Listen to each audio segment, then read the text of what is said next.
Me da gusto recibir de nuevo, por supuesto, al abogado Pedro Cateriano Bellido, quien fue presidente del Consejo de Ministros del Perú desde 2 de abril de 2015 hasta el 28 de julio de 2016. Bienvenido y gracias por estar aquí. Buenas noches, encantado de estar nuevamente en su programa. Al contrario, gracias. Señor Cateriano, primero preguntarle, oiga, esto es un despropósito, para el interés o el deseo del pueblo peruano, ¿no? Se tenía muy claro, 90% aproximadamente en su momento, cuando se hizo el referéndum preguntando sobre la bicameralidad, dijo, no, no lo queremos. A final de cuentas no importó esa opinión. Como no le importa mucho a los partidos que hoy controlan el Congreso el orden democrático y constitucional, usted mencionaba, por ejemplo, el uso político de la vacancia por incapacidad moral permanente. Cuando se planteó por vez primera este mecanismo contra Kuczynski, se advirtió en todos los tonos que ese mal uso, que ese empleo político de la Constitución para favorecer a los partidos y los intereses de los líderes, abría el camino a una anarquía política y constitucional en el país. Y eso es lo que ha ocurrido, lamentablemente, ¿no?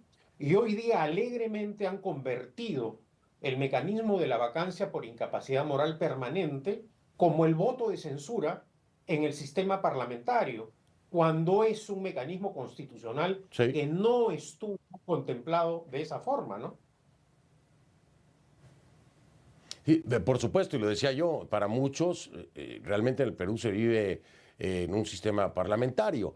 Ahora, esto de la bicameralidad cambia estos puntos que tocaba usted, los cambiará, es decir, la vacancia va a seguir existiendo como una figura, la incapacidad moral, pero al haber dos cámaras, diputados y senadores, ¿cambiará el balance de poderes y las posibilidades de hacerlo tan fácilmente? En el Perú, como en varios países de América Latina, se cree que cambiando constituciones y normas o aprobando nuevas leyes se solucionan los problemas. Y eso está demostrado si hacemos una revisión de la cantidad de constituciones que han habido en América Latina, que no es así. Lo que se requiere es autoridades y partidos con convicciones democráticas y que respeten el orden constitucional de un país. Mientras nosotros, por ejemplo, elijamos a una dupla como la que elegimos en la elección pasada, Castillo y Boluarte, sin convicciones democráticas, integrando un partido marxista-leninista y que luego dieron un efímero golpe de Estado, ciertamente no vamos a tener buenos resultados. ¿Y qué es lo que está sufriendo hoy el Perú? Una presidenta frívola que no colabora con la acción de la justicia, es decir, cuando la cita la fiscalía para que aclare el escándalo de las joyas y de los regalos que ha recibido, guarda silencio, o que ha adelantado las elecciones aparentemente por el pánico que tiene de los anuncios de vacarla por incapacidad moral permanente. Entonces, si elegimos esta clase de Pero personas, señor Cateriano, ciertamente... digo, perdón que lo interrumpa, pero a ver, digo, ella niega todas las acusaciones, hay que decirlo, ¿no? Dina Boluarte, la presidenta, dice que no es cierto nada de lo que la están acusando. Pero al final de cuentas, esto no le da ningún blindaje a la presidenta Boluarte, porque precisamente saliendo de la presidencia puede ser juzgada. Es más fácil hacerlo después que ahora prácticamente se le puede investigar y nada más. Ya entrar en un proceso sería después de dejar la presidencia.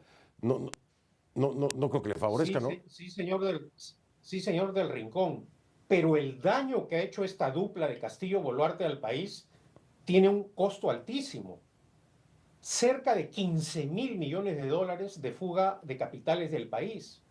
Casi 1 millón de peruanos que se han ido al exterior. Para que tenga una idea del drama, el Perú ha recibido cerca de 1.200.000 venezolanos, pero se han ido durante la etapa catastrófica de Castillo y Boluarte casi 1 millón de compatriotas.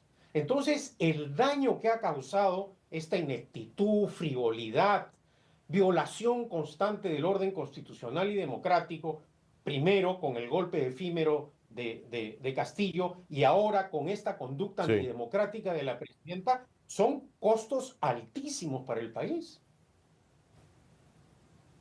Y esa es la gran pregunta. Si vamos a cambiar de un modelo que muchos califican como parlamentario a un bicameral, va a cambiar en algo precisamente la política peruana, porque esa es la gran pregunta. Es decir, sí Castillo, sí Boluarte, habrá quien lo diga de Ollanta, habrá quien lo diga de Vizcarra, de quien usted quiera, pero ¿qué es lo que le trae la bicameralidad a Perú y a los peruanos en términos políticos?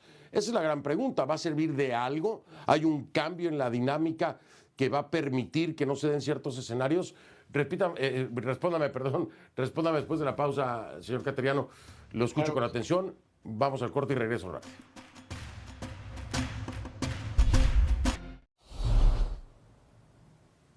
De vuelta con el abogado Pedro Cateriano Bellido, que fue presidente del Consejo de Ministros del Perú.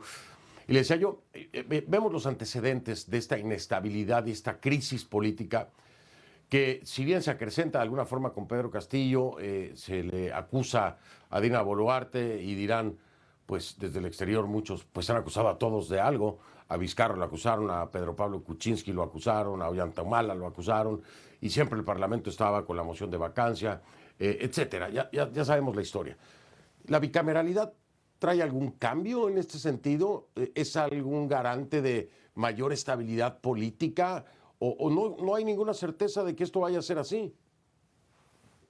Sin duda alguna, la experiencia acontecida con el Parlamento unicameral ha sido nefasta, catastrófica. Un ejercicio abusivo del poder, prepotencia, violación casi constante del orden constitucional. Esa es la razón por la cual se ha retornado al bicameralismo. Pero si nosotros nuevamente cometemos los errores eligiendo partidos sin convicciones democráticas, partido como Perú Libre, que ha sido el partido de gobierno, que se proclama marxista-leninista, que admira a la dictadura cubana, que elogia y protege a Nicolás Maduro, ciertamente no va a haber progreso alguno. O agrupaciones que en este momento controlan el Parlamento, por ejemplo, y permiten el avance de la minería ilegal, actividades ilícitas.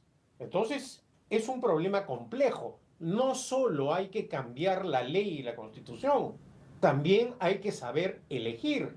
Porque si nosotros, repito, elegimos a un partido liderado, como por ejemplo por el señor Cerrón, hoy prófugo de la justicia, vamos a volver a lo mismo.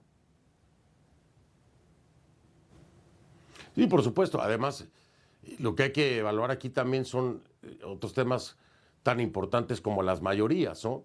De esa cantidad de partidos que hay, quiénes tendrán mayorías dentro de la Cámara de Diputados, dentro de la Cámara de Senadores, si serán oficialistas o no, o si una será oficialista y la otra oposición.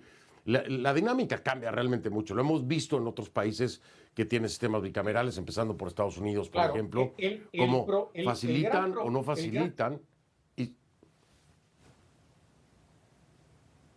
Adelante, cerramos. Adelante.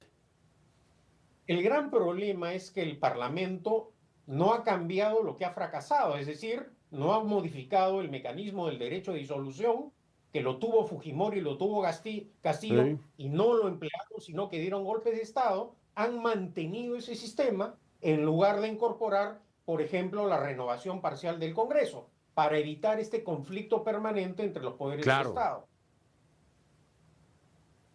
Ahí tendríamos que hacer un programa ya, que es el siguiente paso, de toda la minucia precisamente del funcionamiento que aún no queda muy bien definida. Lo voy a invitar porque tenemos que hacerlo, ya para entrar en todo ese detalle de cómo es que se piensa estructurar, quién va a manejar qué cosa, porque ese es otro tema. Don Pedro, siempre es un placer, le mando saludos, gracias por haberme acompañado. Buenas noches. Don Pedro Cateriano me acompañó esta noche, hago una pausa, regreso.